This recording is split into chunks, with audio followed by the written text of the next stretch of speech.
মৰে এজন মই বহুত বেছি পুৰণা নহয় বা বহুত বেছি কাম কৰা নাই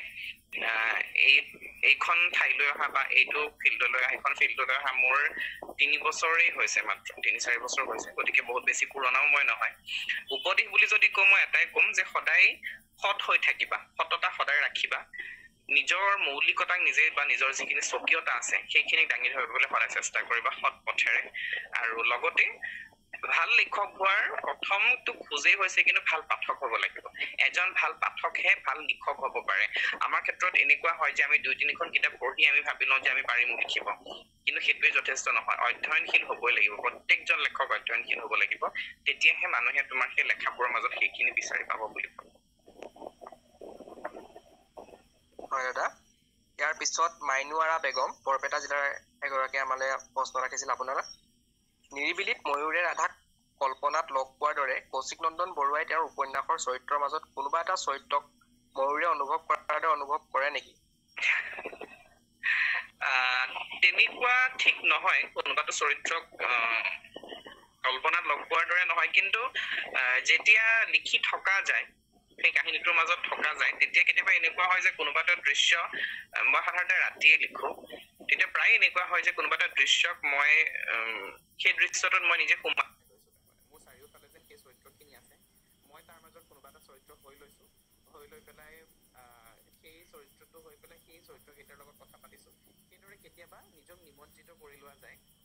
কোনোবা চৰিত্ৰক তেনেকৈ লগ পোৱা বুলি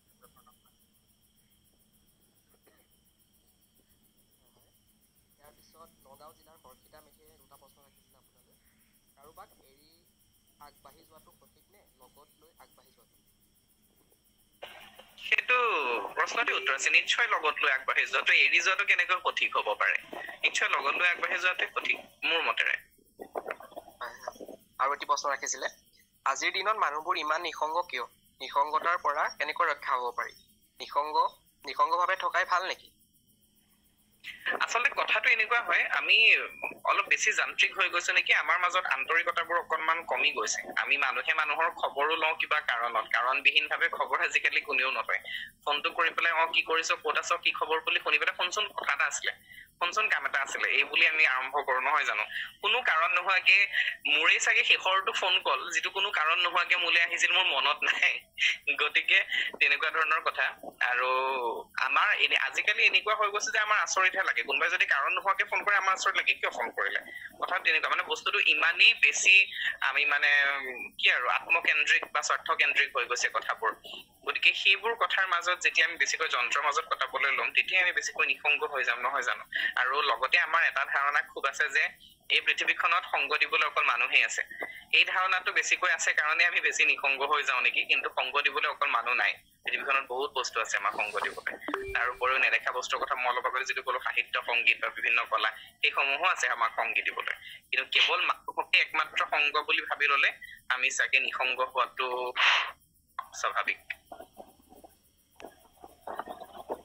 হয় দাদা ইয়াৰ পিছত বোকাখাতৰ